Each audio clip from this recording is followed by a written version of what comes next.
Hi hello ಎಲ್ಲರಿಗೂ ನಮಸ್ಕಾರ. Welcome to ಸಮೃದ್ಧಿ ಅಡುಗೆ ಚಾನಲ್. ಏನಿದು ಅಂತ ನೋಡ್ತಾ ಇದ್ದೀರಾ. ಸೊ ಹಬ್ಬ ಇನ್ನೇನು ಬಂದೇ ಬಿಡ್ತು.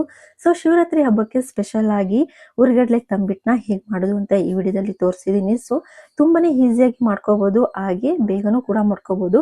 ತುಂಬಾನೇ ಚೆನ್ನಾಗಿ ಬಂದಿದೆ. ಸೊ ಇವಾಗ ಈ ಉರ್ಗಡ್ಲೆ ತಂಬಿಟ್ಟನ್ನ ಹೇಗೆ ಮಾಡೋದು ಅಂತ ನೋಡೋಣ. ತಂಬಿಟ್ಟು ಮಾಡ್ಕೊಳ್ಳೋದಕ್ಕೆ ನಾನಿಲ್ಲಿ ಒಂದು ಬೌಲಷ್ಟು ಕಡಲೆ ಬೀಜ, ಅದೇ ಸೇಮ್ ಅಳತೆ ಬೌಲಲ್ಲಿ ಒಂದು ಬೌಲಷ್ಟು ಬೆಲ್ಲ, ಹಾಗೆ ಕೊಬ್ಬರಿ ತುರಿ, ಅಕ್ಕಿ, ಹಾಗೆ ಉರಿಗಡಲೆ, ಹಾಗೆ ಏಲಕ್ಕಿನ 4ರಿಂದ 5ನ ತಗೊಂಡಿದ್ದೀನಿ. ಫಸ್ಟ್ ನಾವು ಕಡಲೆ ಬೀಜನ ಹುರ್ಕೊಳ್ಳೋಣ.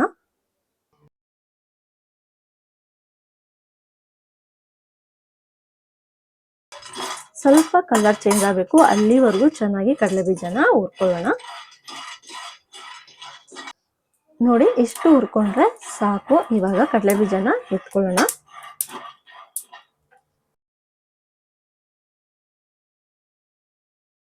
ಇವಾಗ ಅಕ್ಕಿನೂ ಸಹ ಸ್ವಲ್ಪ ಹುರ್ಕೊಳ್ಳೋಣ. ಅಕ್ಕಿ ಕಲರ್ ಕೂಡ ಚೆನ್ನಾಗಿ ಕಲರ್ ಚೇಂಜ್ ಆಗಬೇಕು, ಬ್ರೌನ್ ಕಲರ್ ಬರೋವರೆಗೂ ಅಕ್ಕಿನ ಹುರ್ಕೊಳ್ಳೋಣ. ಅಕ್ಕಿ ಹುರ್ಕೋಬೇಕಾದ್ರೆ ಕೈ ಆಡಿಸ್ತಾನೆ ಇರಿ, ಇಲ್ಲಾಂದ್ರೆ ಅಕ್ಕಿ ಸೇದ್ ಬಿಡುತ್ತೆ. ನೋಡ್ತಾ ಇದೀರಲ್ವಾ, ಅಕ್ಕಿ ಕಲರ್ ಕೂಡ ಚೇಂಜ್ ಆಗಿದೆ. ಇವಾಗ ಅಕ್ಕಿನ ಕೂಡ ಒಂದು ಪ್ಲೇಟಿಗೆ ಹಾಕೊಳ್ಳೋಣ. ಇವಾಗ ಬೆಲ್ಲನ ಕರಗಿಸ್ಕೊಳ್ಳೋಣ. ಹಾಗೆ ಸ್ವಲ್ಪ ನೀರನ್ನ ಹಾಕೊಳ್ಳೋಣ.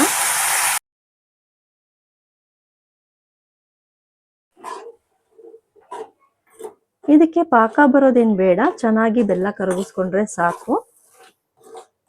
ಬೆಲ್ಲ ಕರಗ್ತಾ ಇರಲಿ ಅಷ್ಟರಲ್ಲಿ ನಾವು ಕಡಲೆ ಬೀಜನ ಪುಡಿ ಮಾಡ್ಕೊಳ್ಳೋಣ. ಹಾಗೆ ಅಕ್ಕಿನೂ ಕೂಡ ಹುರ್ಕೊಂಡಿದೀವಿ, ಅದನ್ನು ಕೂಡ ಪುಡಿ ಮಾಡ್ಕೊಳ್ಳೋಣ. ಕಡಲೆ ಬೀಜದ ಮೇಲಿರುವಂತ ಸಿಪ್ಪೆನೆಲ್ಲ ತೆಗೆದು ಕ್ಲೀನ್ ಮಾಡ್ಕೊಳ್ಳೋಣ.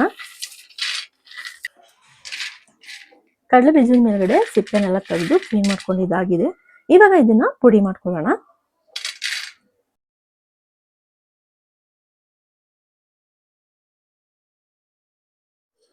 ನೋಡಿ, ಇಷ್ಟು ಸಣ್ಣ ಆದ್ರೆ ಸಾಕು, ತರ್ತರಿಯಾಗಿ ಇದೆ. ತಿನ್ನಕ್ಕೂ ಚೆನ್ನಾಗಿರುತ್ತೆ. ಟೊಮಟ ತಿನ್ಬೇಕಾದ್ರೆ ಕಡಲೆ ಬೀಜ ಎಲ್ಲ ಸಿಗುತ್ತೆ, ತರ್ತರಿಯಾಗಿ ಪುಡಿ ಮಾಡ್ಕೊಳ್ಳಿ.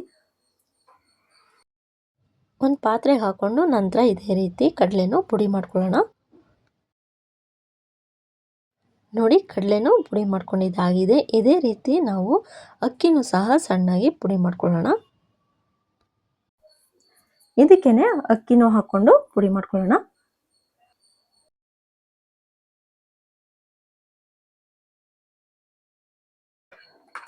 ಇದ್ರ ಜೊತೆಗೆ ಏಲಕ್ಕಿನೂ ಹಾಕೊಂಡು ಪುಡಿ ಮಾಡ್ಕೊಳ್ಳೋಣ.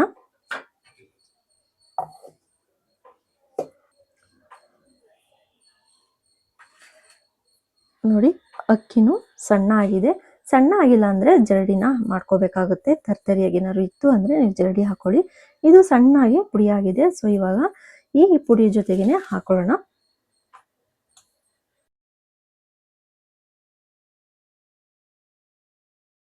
ಇವಾಗ ಕೊಬ್ಬರಿ ತುರಿ ಹಾಕೊಳ್ಳೋಣ.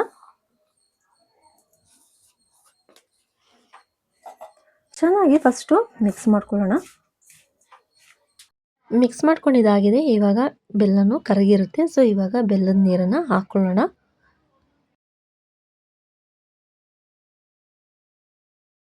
ಸೋಸ್ಕೊಳ್ಳೋಣ ಬೆಲ್ಲನ.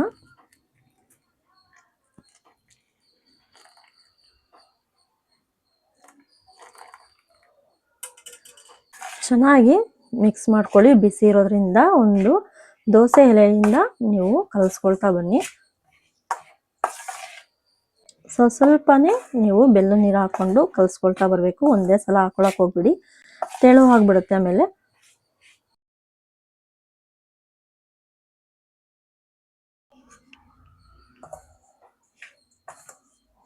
ಚೆನ್ನಾಗಿ ಮಿಕ್ಸ್ ಮಾಡ್ಕೊಂಡಿದ್ದಾಗಿದೆ ಬೆಲ್ಲದ ನೀರು ಹಾಕೊಂಡು. ಸೊ ಇವಾಗ ಒಂದೊಂದೇ ಉಂಡೆಗಳನ್ನ ಮಾಡ್ಕೊಳ್ತಾ ಹೋಗೋಣ.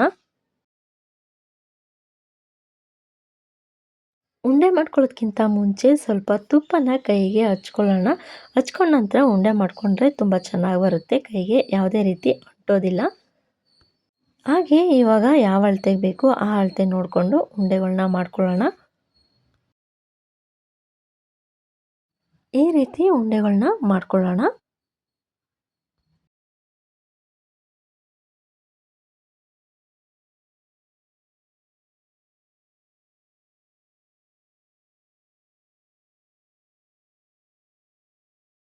ಫೈನಲ್ ಆಗಿ ಎಲ್ಲ ಉಂಡೆಗಳನ್ನು ಮಾಡ್ಕೊಂಡಿದ್ದಾಗಿದೆ. ತುಂಬಾನೇ ಚೆನ್ನಾಗಿ ಬಂದಿದೆ ಹುರಿಗಡಲೆ ಟೊಮಟೊ ಅಂತೂ. ಸೊ ನೋಡ್ತಾ ಇದ್ದೀರಾ ಅಲ್ವಾ ಎಷ್ಟು ಚೆನ್ನಾಗಿ ಕಾಣಿಸ್ತಿದೆ ಅಂತ ಹೇಳಿ. ಸೊ ಹಬ್ಬಕ್ಕೆ ಈ ರೀತಿ ಹುರಿಗಡಲೆ ತಂಬಿಟ್ಟನ್ನ ಮಾಡ್ಕೊಳ್ಳಿ, ತುಂಬಾನೇ ಚೆನ್ನಾಗಿ ಬರುತ್ತೆ. ಹಾಗೆ ಈಸಿಯಾಗಿ ಬೇಗ ಕೂಡ ಮಾಡ್ಕೋಬಹುದು. ಎಷ್ಟು ಚೆನ್ನಾಗಿ ಕಾಣಿಸ್ತಿದ್ಯೋ ಅಷ್ಟೇ ಚೆನ್ನಾಗಿ ಹುರಿಗಡಲೆ ತಂಬಿಟ್ಟು ತುಂಬಾನೇ ಚೆನ್ನಾಗಿ ಬಂದಿದೆ. ಸಿಹಿನೂ ಅಷ್ಟೇ ಅಳತೆ ಪ್ರಮಾಣದಲ್ಲೇ ಇದೆ, ತುಂಬಾನೇ ಚೆನ್ನಾಗಿ ಬಂದಿದೆ. ಸೊ ಶಿವರಾತ್ರಿ ಹಬ್ಬಕ್ಕೆ ನೀವು ಕೂಡ ಮನೇಲಿ ಈ ಟೊಮಟನ ಮಾಡಿ ತುಂಬಾನೇ ಈಸಿಯಾಗಿ ಕೂಡ ಮಾಡ್ಕೋಬಹುದು. ಏನು ತಂಬಿಟ್ಟು ನಿಮಗೆ ಇಷ್ಟ ಆಗಿದ್ರೆ ನಮ್ಮ ಸಮೃದ್ಧಿ ಅಡುಗೆ ಮನೆ ಚಾನಲ್ನ ಸಬ್ಸ್ಕ್ರೈಬ್ ಮಾಡ್ಕೊಳ್ಳಿ. ಹಾಗೆ ನೋಟಿಫಿಕೇಷನ್ಗೆ ಬೆಲ್ಲೈಕನ್ ಮೇಲೆ ಕ್ಲಿಕ್ ಮಾಡಿ. ಇದರಿಂದ ನಮ್ಮ ವಿಡಿಯೋಸ್ಗಳು ನಿಮಗೆ ಬೇಗ ರೀಚ್ ಆಗುತ್ತೆ ಕೂಡ, ನೀವೇ ಮೊದಲು ಕೂಡ ನೋಡ್ಬೋದು. ಇಷ್ಟ ಆಗಿದ್ರೆ ನಿಮ್ಮ ಫ್ರೆಂಡ್ಸ್ಗಳಿಗೂ ಕೂಡ ಶೇರ್ ಮಾಡಿ. Thank you.